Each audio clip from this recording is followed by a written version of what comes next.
You know, the last time we had a discussion with you here, right here in the Yes. studio, we were at that point where you were trying to get into the ports, and thankfully you have surpassed that. You're in the ports now, able Yes. to carry out inspections of containers as they come in. But one other area that we didn't really touch on is your capacity as NAFDAC to have samples, such as perhaps this drug, this elusive drug that doesn't seem to have a name at the moment, to maybe carry out samples from everywhere to try to find out what is contained in drugs, in capsules or whatever. Do you have that technology, Oh, yes. laboratory expertise to carry out such laboratory tests? You know, NAFDAC is the best organization in Nigeria to do what is mandated to do. It is. It is the best.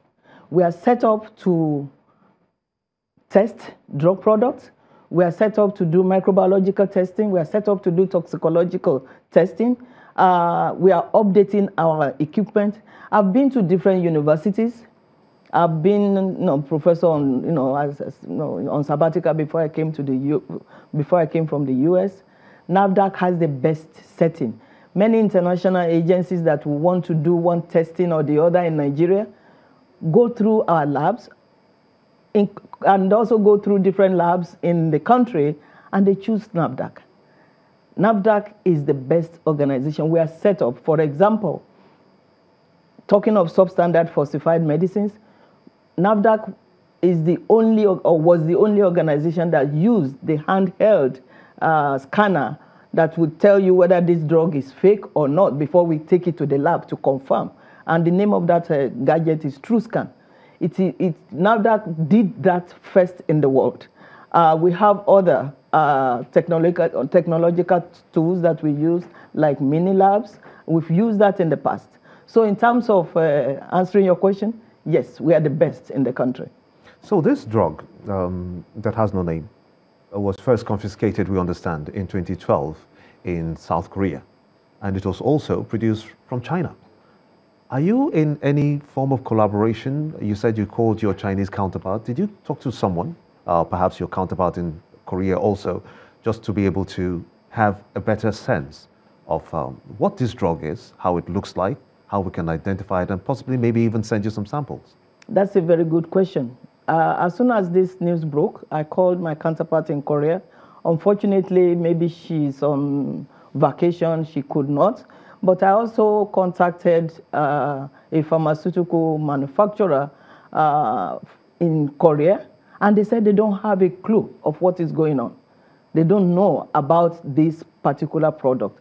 You know, when you even though it has been confiscated in their country? No. You said it was confiscated 2012. So 2012 to now is about 6 years. So right now, they don't know about this particular capsules that is gone viral. You know, when you make a product in thousands, that can be made in a house, in a kitchen, because we usually make products in millions of doses. So this may just be an underground type of traditional medicine that people make. So even the bigger Korean audience may not know, pharmaceutical audience may not know. But I contacted my colleague in Korea, but it was the Chinese colleague that responded. But in terms of collaboration and interaction with China, yes.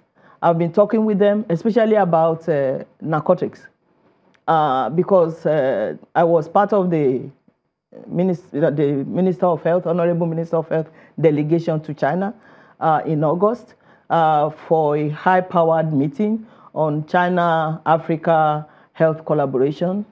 15 ministers of health from Africa came to that meeting, and I had the opportunity to talk with them that what is going on with tramadol that is 225 milligram, 500 milligram that is frying the brains of our own children. What is going on? They said, oh, we don't have control of such products because they are labeled for exports only. I said, really? You don't have control of products labeled for exports only? What if for exports only are hurting our own population? How do we collaborate health-wise? So we are talking about that now. I asked them to review their own regulatory policies so that they will be in control of all products, whether for China consumption or for exports only. So that is where we are right now. We are still talking. So it's not uncommon to have this kind of drugs come into Nigeria?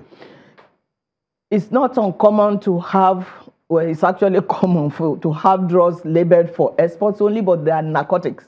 They are psychoactive drugs that are illegal or illicit, rather, that are affecting our youth. But for this particular product with human remains, they are aware of it. That is where the placenta hominis came in. That is the one that they are aware of, the placenta hominis, which Southeast Asians are known to use for one disease or the other. But I want to bring up a very important point. The placenta hominis was or is said to be able to cure cancer and whatnot. But placenta is very, very sensitive. The tissues or the cells are very sensitive. Is it true? It's able to cure cancer? That's what they said. I don't know. That's what they said.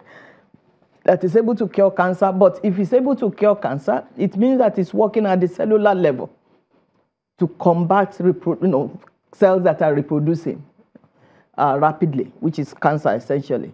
But the fact that they're using placenta hominis for Southeast Asians doesn't mean it's going to work for us because of the genetic disposition, different genetic dispositions. Of course, we have the same genetic infrastructure, but what makes my eyes black is different from what makes another person's eyes azure or whatever, the type of color. So we are different in certain areas. So my point is that the fact that it's working for Southeast Asians may be dangerous for us. Have you done any laboratory tests, for instance, to maybe verify if it's going to work for the black race or not? That is another good question. We don't even have samples to work with. And placenta samples you don't have? What did you say? Placenta samples? You cannot get it? We can get placenta samples, but we cannot get placenta samples from Southeast Asia because it's different. The placenta for a Southeast Asian person will be different in terms of cellular function compared to Africans. So in this situation now, since they say that it just might work for a couple of things like curing cancer, boost stamina, and diabetes, eliminate diabetes, you don't feel that, since you say that our laboratories are the best that we have, possibly in the West African region, shouldn't you have already swung into action to try to see that if placenta works, does the black placenta have the elements that can work for the black people? That's a very good question again. The thing is that this news just broke, which was last week. I didn't know anything about placenta working to cure cancer. So are you going to explore it? Are you going to explore that possibility now? It's going to be likely, first of all, because I want to get more details from my counterparts in China to see how they made it. Because if it is in form of capsules, there is a tendency for biological materials to degrade faster if it's in form of capsules. So I don't know which form this placenta hominis is. But there are many technological advances where you use genetic components to treat one disease or the other. But that is what we can do in Nigeria. For example, the particular human remains that is supposed to be in form of capsules may actually be adulterated placenta hominis. It might have been adulterated by adding other things to it. Because I read online that this placenta hominis can be adulterated, and if it is an adulterated product, then we have to be very, very worried about it, especially when the NIA also mentioned viruses. It doesn't sound right to me. The most important thing is for us to enlighten our public and to be on the lookout to make sure that it doesn't, and if it does, we confiscate it. But if we're going to confiscate it, we're going to test it.